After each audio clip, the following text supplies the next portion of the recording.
नमस्कार दोस्तों, स्वागत है एक बार फिर से आप सभी का हमारे इस चैनल में जिसका नाम है ऑल हिट एग्जाम। दोस्तों, आज के इस वीडियो में हम लोग देख रहे हैं उत्तर प्रदेश शिक्षक भर्ती परीक्षा 2026 की तैयारी के लिए साइंस विज्ञान आपका जो है ये पेपर 2 में आता है, पेपर सेकंड जूनियर लेवल में आता है। तो उसी के तैयारी के लिए हम लोग देख रहे हैं आज विज्ञान पेपर 2 जूनियर लेवल का। इसके पहले वाले वीडियो में जो हमने बनाया था यूपी टेट 2026 की तैयारी के लिए पेपर 2 जूनियर लेवल के लिए विज्ञान और गणित के सब्जेक्ट में, उसमें हम लोगों ने पढ़ा था दैनिक जीवन में विज्ञान, मानव विज्ञान और प्रौद्योगिकी, कृषि क्षेत्र की विभिन्न क्रांतियाँ, रेशे एवं वस्त्र, रेशों से वस्त्र तक के जो सफ़र हैं, रेशों के प्रकार, रेशेदार पौधे के उत्पादन के लिए भूमि का प्रकार, जूट, कपास, पादप रेशे और उनका स्रोत, ऊन प्रदान करने वाले जंतुओं के बारे में जानकारी, भेड़ पालन और प्रजनन, रेशम कीट का जीवन चक्र, रेशम कीट पालन, कोकून से रेशम प्राप्त करने की विधि, खनिज रेशे, यहाँ तक हम लोगों ने पढ़ लिया था। और आज जस्ट उसके आगे सेकंड वीडियो में यहाँ से हम लोग शुरू कर रहे हैं सजीव तथा निर्जीव, living and non living things. तो दोस्तों चलिए स्टार्ट करते हैं। अगर हमारे चैनल पे आप पहली बार आए हैं तो दोस्तों आपको बता देना चाहता हूं कि हमारे इस ऑल हिट एग्जाम चैनल पे आपको यूपी टेट 2026 की कंप्लीट तैयारी कराई जा रही है, पेपर 1 और पेपर 2 प्राइमरी और जूनियर दोनों के लिए। चैनल को सब्सक्राइब करके रखिए, आपको सब्सक्राइब करने का कोई चार्ज नहीं है, फ्री ऑफ कॉस्ट है। सब्सक्राइब करेंगे चैनल तो आपको हर एक वीडियो का नोटिफिकेशन मिलेगा, तैयारी करने में आसानी होगी। चलिए स्टार्ट करते हैं। दोस्तों सजीव क्या होता है, बहुत बेसिक से हम लोग शुरू कर रहे हैं। सजीव मतलब होता है लिविंग थिंग्स, वे वस्तुएं जिनमें जान हो उसे सजीव कहते हैं, जैसे कि पेड़ पौधे, जंतु, मनुष्य इत्यादि। जिनमें जान हो, जो जीवित है, वो मतलब क्या है, सजीव कहलाते हैं। सजीवों के कुछ लक्षण की बात करेंगे तो सभी जीवों में पोषण, श्वसन, उत्सर्जन, संवेदनशीलता जैसी क्रियाएं अनवरत होती रहती हैं। इन्हें हम जैविक क्रियाएं कहते हैं। अब देखते हैं निर्जीव यानी कि नॉन लिविंग थिंग्स। दोस्तों निर्जीव वस्तुएं वे वस्तुएं होती हैं जिसमें जान ना हो, अर्थात उसमें जान ना हो, यानी वो मृत हो एक तरीके से कहें तो वे निर्जीव वस्तुएं कहलाती हैं। जैसे कि टेबल, कुर्सी, पत्थर, पुस्तक, ये क्या है, आपके निर्जीव वस्तुएं हैं, इसमें जान नहीं होती है। चलिए अब आगे देखते हैं सजीव और निर्जीव में अंतर क्या होता है, कैसे पहचानेंगे। दोस्तों difference between living and non living. सजीवों में पोषण की क्रिया होती है, वहीं अगर निर्जीव की बात करेंगे तो निर्जीव में पोषण नहीं होता है। सभी सजीव श्वसन करते हैं, सांस लेते हैं, लेकिन वहीं निर्जीव श्वसन नहीं करते हैं। सजीव वृद्धि एवं विकास करते हैं, लेकिन निर्जीव में ये दोनों क्रियाएं नहीं होती हैं, ना वृद्धि होगा ना विकास होगा। सजीवों में चलन एवं गति की क्रिया होती है, लेकिन निर्जीव में चलन और गति की क्रिया नहीं होती है। सजीव संवेदनशील होते हैं, लेकिन निर्जीव असंवेदनशील होते हैं। सजीवों में प्रजनन की क्रिया होती है, निर्जीवों में प्रजनन की क्रिया नहीं होती है। तो ये चीज़ें दोस्तों आपको समझने के लिए बहुत आसान कर देता है कि कौन सी चीज़ें सजीव हैं और कौन सी चीज़ें निर्जीव हैं। उम्मीद करता हूँ आपको सजीव और निर्जीव में अंतर स्पष्ट हो गया होगा। अब चलिए बढ़ते हैं आगे, सजीवों के कुछ लक्षण देखते हैं। सजीवों के लक्षण में मैंने बताया कि सभी जीवों में पोषण, श्वसन, उत्सर्जन, संवेदनशीलता जैसी क्रियाएं लगातार होती रहती हैं, इन्हें ही हम जैविक क्रियाएं कहते हैं। चलिए अब देखते हैं दोस्तों आगे पोषण यानी कि न्यूट्रिशन। पोषण क्या होता है, तो ऊर्जा की आवश्यकता। शरीर को सुचारू रूप से संचालित करने के लिए ऊर्जा की आवश्यकता होती है और यह ऊर्जा भोजन से हमें प्राप्त होती है। ठीक है, इसमें आता है आपका स्वपोषी, ऑटोट्रोफ्स।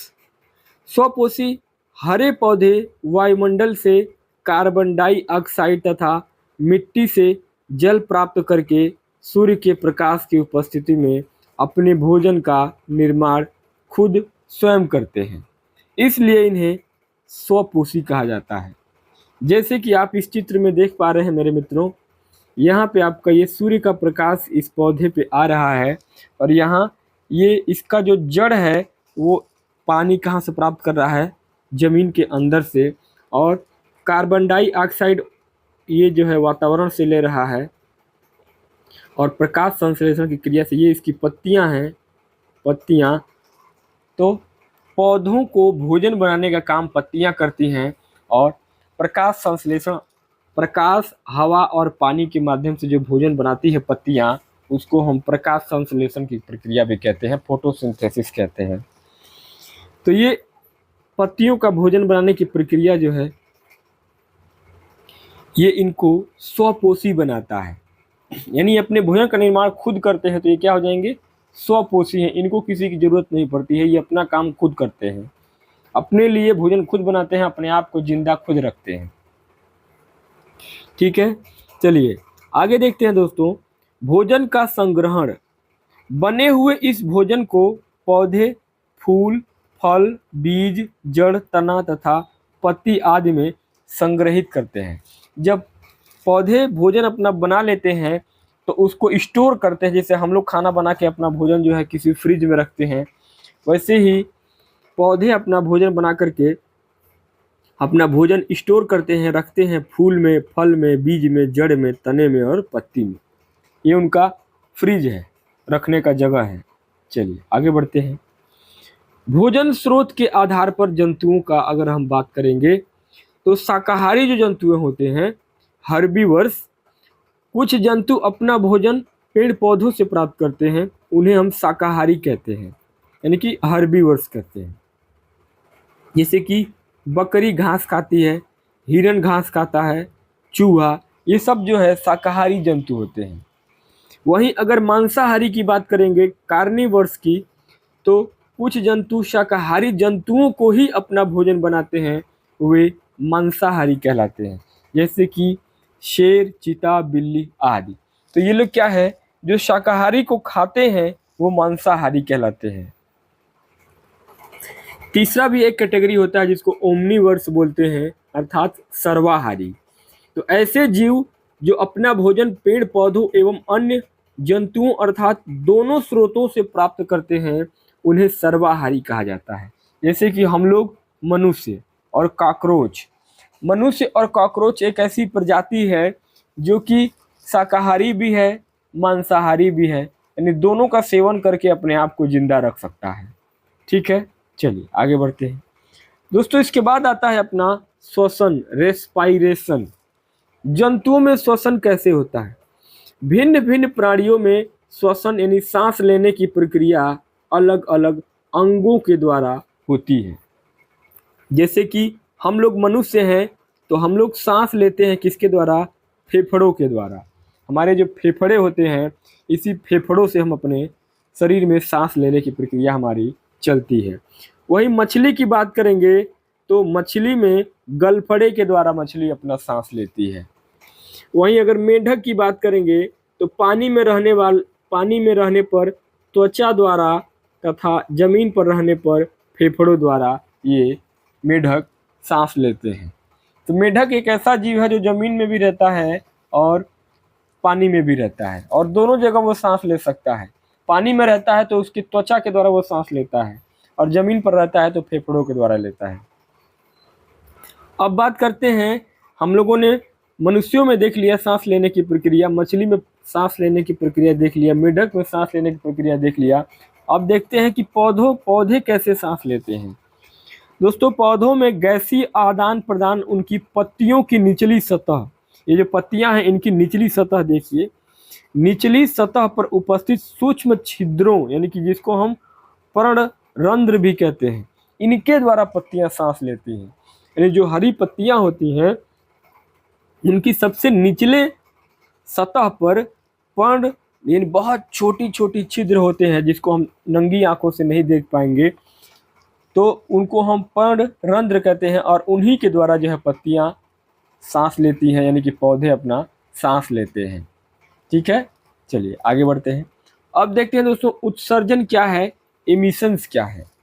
उत्सर्जन जैविक क्रियाओं जैसे कि पाचन एवं श्वसन आदि के फलस्वरूप सभी जीवों के शरीर में अपशिष्ट पदार्थ बनते हैं, और ये शरीर के लिए अनावश्यक और हानिकारक होते हैं। इन अपशिष्ट पदार्थों को शरीर के बाहर निकालने की क्रिया को उत्सर्जन कहते हैं।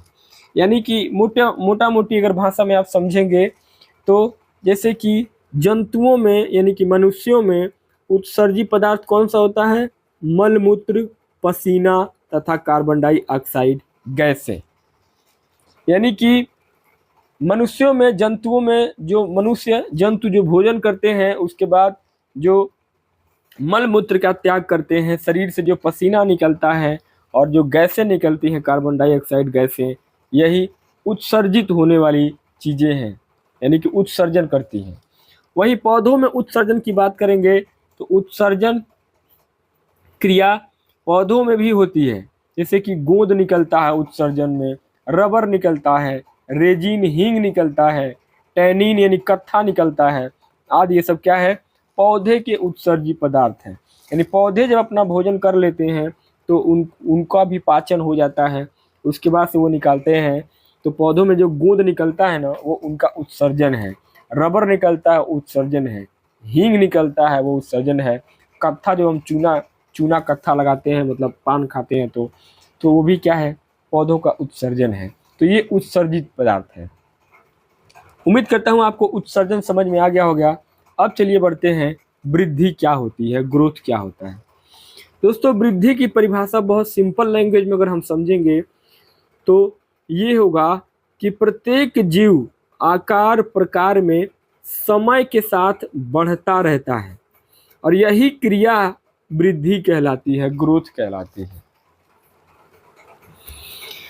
जैसे कि आप इन पेड़ पौधों को देख पा रहे हैं, सबसे पहले यहाँ जमीन में जो है एक बीज डाला गया है, और बीज धीरे धीरे एक छोटे पौधे का निर्माण करता है, और यही पौधा एक बार बड़ा होकर के एक बहुत बड़ा विशाल पेड़ बनता है। तो यही क्या है, यानी कि प्रत्येक जीव आकार प्रकार में समय के साथ धीरे धीरे बढ़ता रहता है, और यही क्रिया इसकी ग्रोथ यानी कि इसकी वृद्धि कहलाती है। अब देखते हैं पौधों और जंतुओं में अंतर क्या होता है दोस्तों।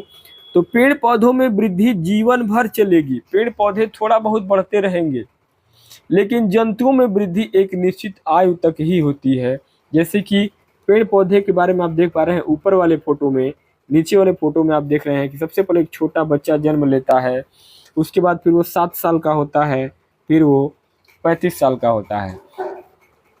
अब ये आदमी 35 साल का एक बार हो गया तो इसकी शरीर न घटेगी और न बढ़ेगी, मतलब थोड़ा बहुत परिवर्तन होगा, जैसे मोटापा हो सकता है, शरीर पतला हो सकता है किसी बीमारी के कारण, लेकिन लंबाई नहीं बढ़ेगी। एक बार जो लंबाई बढ़ गई 35, मतलब कि लड़कियों में जो उम्र होता है बढ़ने का वो आपका लगभग मोटा मोटी 13 से लेकर 18 साल तक, लड़कों में थोड़ा बहुत 20 से 21 साल तक भी लड़के बढ़ जाते हैं, लंबाई बढ़ जाती है।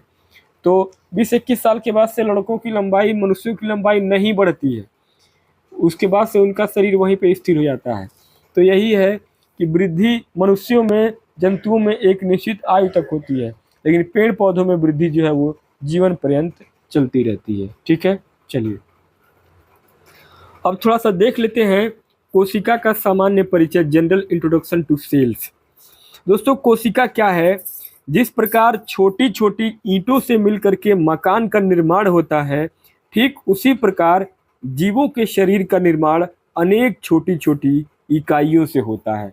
जैसा कि आप एग्जाम्पल के तौर पर ये दोनों फोटो देख पा रहे हैं, शरीर को बनाने वाली इन छोटी छोटी इकाइयों को कोशिका कहते हैं, सेल्स कहते हैं। जैसे ये क्या है, सेल्स है, यानी कि कोशिका है, क्या है, कोशिका है, और यही छोटी छोटी कोशिका मिलकर के इतने बड़े मनुष्य का निर्माण करती है। कोशिकाओं में जैविक क्रियाएं कैसे होती हैं, देखिए प्रत्येक जीवित कोशिका में जीवन की सारी जैविक क्रियाएं जैसे कि श्वसन यानी कि सांस लेना, पोषण करना, उत्सर्जन करना, वृद्धि आदि अनवरत होती रहती है, यानी कि लगातार होता रहता है। ठीक है, तो आपको समझ में आ गया कोशिका क्या है और कोशिकाओं में जैविक क्रियाएं कैसे होती हैं। चलिए अब देखते हैं सूक्ष्म जीव, माइक्रो ऑर्गेनिज्म।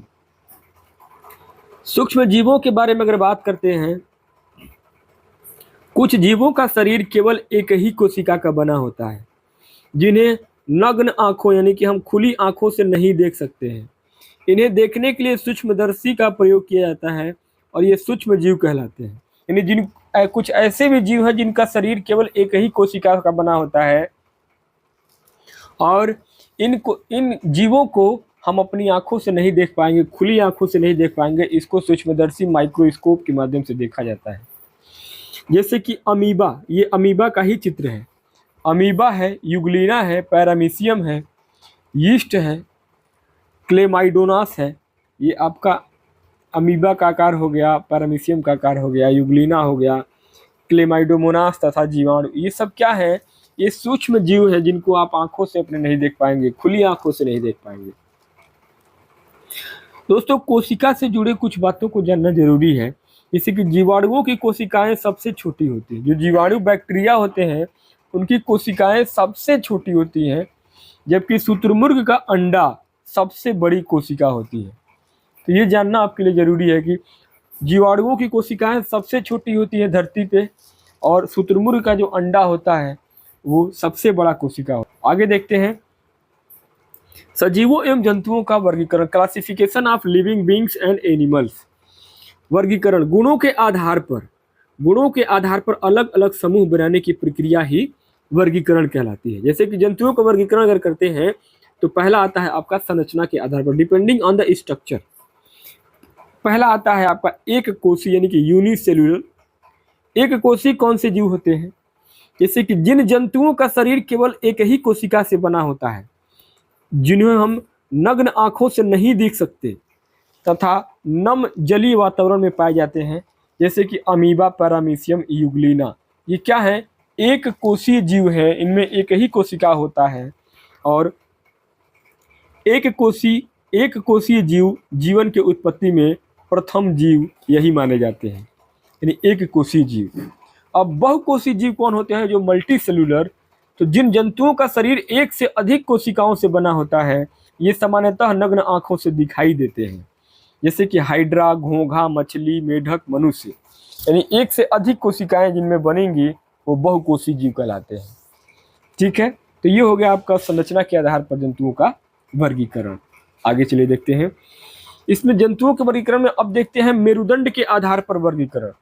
मेरुदंड की उपस्थिति के आधार पर जंतुओं का कुछ वर्गीकरण किया जाता है, जैसे कि अकशेरुकी जंतु। अकशेरुकी जंतु कौन से होते हैं? ऐसे जंतु जिनमें मेरुदंड यानी रीढ़ की हड्डी नहीं पाई जाती है, उन्हें हम अकशेरुकी जंतु कहते हैं। यानी कि ऐसे जंतु जिनमें आपका रीढ़ का हड्डी न पाया जाए वो अकशेरुकी जंतु, जैसे कि कीड़े मकोड़े, केचुआ, तिलचट्टा, घोंघा। ये क्या है? ये अकशेरुकी यानी इसमें मेरुदंड यानी कि रीढ़ की हड्डी नहीं होती है। और एक होता है कशेरुकी जंतु। ये कशेरुकी जंतु अर्थात जिन जंतुओं के शरीर में रीढ़ की हड्डी यानी कि मेरुदंड पाई जाती है उन्हें कशेरुकी जंतु कहते हैं, जैसे कि मछली है, मेढक है, पक्षी है, गाय है, कुत्ता है। ये आपका देखिए, ये जो है ना, यही नीला वाला, यही आपका रीढ़ की हड्डी होती है। कशेरुकी और कशेरुकी मेरुदंड के आधार पर हम लोगों ने जंतुओं का वर्गीकरण देख लिया। अब चलिए आगे प्रजनन विधि के आधार पर जंतुओं का वर्गीकरण देख लेते हैं। पहला होता है आपका अंडयुज, यानी कि अंडे देने वाले जंतुओं को अंडयुज कहते हैं, जैसे कि मछली, मेंढक, छिपकली। ये सब क्या है? ये जंतु ऐसे हैं जो अंडा देते हैं और इनके अंडे से ही इनके बच्चों का जन्म होता है, जैसे कि सर्प, पक्षी और कीड़े मकोड़े, मछली, मेढक, ये सब जो है अंडे देने वाले जंतु हैं। इनके अंडे से ही इनके बच्चे जो है वो निकलते हैं। दूसरा होता है आपका जरायुज। जरायुज का मतलब क्या होता है? कि ऐसे जंतु जो डायरेक्ट बच्चे देते हैं, बच्चे देने वाले जंतुओं को जरायुज कहा जाता है, जैसे कि मनुष्य, चूहा, खरगोश, गाय, बकरी। ये ऐसे जंतु हैं जो जरायुज कराते हैं, अर्थात ये डायरेक्ट जो है इनके प्रजनन में इनके बच्चे पैदा होते हैं। तो आपको समझ में आ गया होगा अंडयुज और जरायुज। चलिए अब आगे बढ़ते हैं, देखते हैं पौधों का वर्गीकरण। पौधों के वर्गीकरण में देखते हैं फूल के आधार पर, पुष्प के आधार पर पौधों का वर्गीकरण। Classification of plants based on flowers. दोस्तों पुष्प के आधार पर अगर देखते हैं तो पुष्पी पौधे, इन पौधों पर पुष्प और फल लगते हैं। ये पूर्ण विकसित पौधे होते हैं, इनमें जड़, तना तथा पत्ती स्पष्ट दिखाई देती है। जैसे कि गुलाब, ये गुलाब का फूल आप देख पा रहे हैं, सरसों आप देख पा रहे हैं, सूरजमुखी आप देख पा रहे हैं, आम, कुमुदनी। ये क्या है? ये ऐसे पौधे हैं जिन पर पुष्प और फल यानी कि फूल और फल दोनों लगते हैं। पुष्प पौधे का जनन अंग होता है और इसके द्वारा पौधे प्रजनन यानी कि अपनी वंश वृद्धि करते हैं। ठीक है, अर्थात कुछ ऐसे पौधे हैं जिन पर फूल और फल दोनों उगते हैं, तो फूल जो देता है वही बाद में जाके फल बन जाता है और उसी फल से जो बीज निकलता है पुनः एक बार जो है वो एक नए पौधे का निर्माण करता है। अब आती है बात अपुष्पी पौधे जो फूल नहीं देते हैं। तो अपुष्पी पौधे ऐसे पौधे होते हैं जिन पर पुष्प कभी नहीं लगते। अधिकतर इनमें जड़, तना तथा पत्ती का अभाव होता है कि इनमें पुष्प कभी नहीं लगते हैं, इसलिए फल भी नहीं बनते हैं। जैसे कि कवक, शैवाल, देखिए ये आपका शैवाल है, कवक है। कवक, शैवाल, मांस तथा फर्न इसके प्रमुख समूह सदस्य हैं। यानी कि ये पौधे तो हैं लेकिन इन पौधों में कभी न फूल लगेगा न फल लगेगा। तो ये अपुष्पी पौधे होते हैं, कवक, शैवाल, मांस, फर्न। एक चीज ध्यान देने वाली बात है, मांस एक ऐसा पौधा है जो वर्षा ऋतु में दीवारों पर हरी मखमल के रूप में उग जाता है।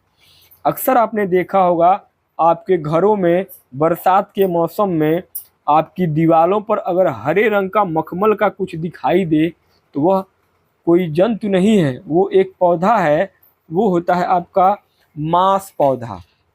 ठीक है, आगे आता है पौधे के वर्गीकरण में आयु के आधार पर। आयु के आधार पर देखते हैं तो एक वर्षीय पौधा, द्विवर्षीय पौधा और बहुवर्षीय पौधा। एक वर्षीय पौधा, ये पौधे एक वर्ष के कुछ महीनों के भीतर ही फूलते और फलते हैं और अंत में सूख करके समाप्त हो जाते हैं। इनका जीवन काल एक वर्ष का ही होता है। जैसे कि फसलें, चना, मटर, गेहूं, धान, मक्का, ज्वार, ये केवल एक साल के पौधे हैं, एक साल ही इनका जीवन चक्र होता है। यानी कि फसल देने वाले जो पौधे हैं, चना, मटर, गेहूं, धान, मक्का, ज्वार, ये एक वर्षीय पौधे में आते हैं। दूसरा है 2 वर्षीय पौधे। ये पौधे 2 वर्ष के भीतर ही अपना जीवन चक्र पूरा करते हैं। पहले वर्ष में जड़, तना और पत्तियां पूर्ण विकसित होकर के द्वितीय वर्ष में पुष्पन, फलन और बीजों का निर्माण करके नष्ट हो जाते हैं। ये बहुत ही कम होते हैं। जैसे कि केला का पौधा ऐसा है जो पहले साल में तो जब बड़ा होगा तो उसका जड़, तना और पत्तियां पूरी तरीके से विकसित होगा। दूसरे साल में वह पुष्प और फल देगा और उसी साल उसका अंत भी हो जाएगा। उसके बाद आता है तीसरा, बहुवर्षीय पौधे। ये पौधे कई वर्षों तक जीवित रहते हैं, संपूर्ण जीवन काल में फूल और फल लगते रहते हैं। ये शाक, झाड़ी या वृक्ष तीनों ही तरह के पौधे होते हैं। जैसे कि दूब घास, गुलाब, आम, कटहल, ये ऐसे पौधे हैं जो आपके कई वर्षों तक जिंदा रहते हैं और इनका जीवन काल चलता रहता है। अब देखते हैं तनों में रूपांतरण एवं विज्ञान के जनक। Transformation and father of science. भोजन संग्रह के लिए तनों में रूपांतरण। ये देखिए, ये जो चित्र आप देख पा रहे हैं, भोजन एकत्रीकरण के कारण आलू के, ये आलू का पौधा है, भोजन एकत्रीकरण के कारण आलू के भूमिगत तने के सिरे जो है वो फूल जाते हैं, इसे स्तंभ कंद कहते हैं। इसी तरह अदरक अरबी में भी भोजन एकत्रित होता है। ये सभी भूमिगत तनों के रूपांतरण होते हैं। ठीक है, जैसे कि जड़ों में रूपांतरण, अभी तक इसमें आपने देखा तनों में रूपांतरण, अब इसमें देखते हैं जड़ों में रूपांतरण। जैसे कि गाजर है, मूली है, सलजम है, इनकी जड़ें भोजन संग्रह के कारण फूल जाती हैं। यानी कि देखिए कैसे फूला हुआ है, ये कैसे फूला हुआ है। गाजर शंकु रूप यानी कि शंकु रूप, मूली तक रूप तथा सलजम कुंभी रूप के उदाहरण में आते हैं। तो इनका जो रूपांतरण होता है वह जमीन के अंदर होता है। तो जड़ों में रूपांतरण और तनों में रूपांतरण, आपने अब तक समझा कि भोजन संग्रह के लिए यानी कि भोजन कहाँ स्टोर होता है, पौधे अपना भोजन कहाँ कहाँ स्टोर करते हैं। कुछ पौधे अपना भोजन जड़ों में स्टोर करते हैं, कुछ पौधे अपना भोजन अपने तने में स्टोर करते हैं। महत्वपूर्ण तथ्यों में आपको जानना जरूरी है, थियोफेस्टस को वनस्पति विज्ञान का जनक कहा जाता है। याद रखिएगा किसको, थियोफेस्टस को वनस्पति विज्ञान का जनक। लिनियस को वर्गीकरण का जनक कहा जाता है और अरस्तु को जंतु विज्ञान का जनक कहा जाता है। जंतु विज्ञान के जनक अरस्तु, वर्गीकरण का जनक लिनियस और थियोफेस्टस को वनस्पति विज्ञान बॉटनी का जनक कहा जाता है। तो दोस्तों इस प्रकार से इस वीडियो में हम लोगों ने आज देखा है विज्ञान में, इस सेकंड वीडियो में पूरा जीवों का वर्गीकरण, सूक्ष्म जीव, कोशिका का जीवन परिचय, वृद्धि, उत्सर्जन, श्वसन, भोजन स्रोत के आधार पर जंतु, पोषण, सजीव और निर्जीव में अंतर। तो दोस्तों ये आज का हमारा विज्ञान का दूसरा क्लास था पेपर 2 जूनियर लेवल के लिए, यूपी टेट 2026 की तैयारी के लिए। ये दूसरा वीडियो विज्ञान का कैसा लगा मुझे कमेंट बॉक्स में ज़रूर बताइए। कोई सुझाव हो तो कमेंट बॉक्स में आप पूछ सकते हैं। इसी प्रकार से हमारे चैनल पर लगातार सभी सब्जेक्टों की तैयारी आपको कंटिन्यू मिल रही है। वीडियो कैसा लग रहा है कमेंट बॉक्स में आप लोग अपना राय जरूर दें। बाकी मिलते हैं नेक्स्ट वीडियो में नए सब्जेक्ट नए टॉपिक के साथ, तब तक के लिए बहुत बहुत धन्यवाद।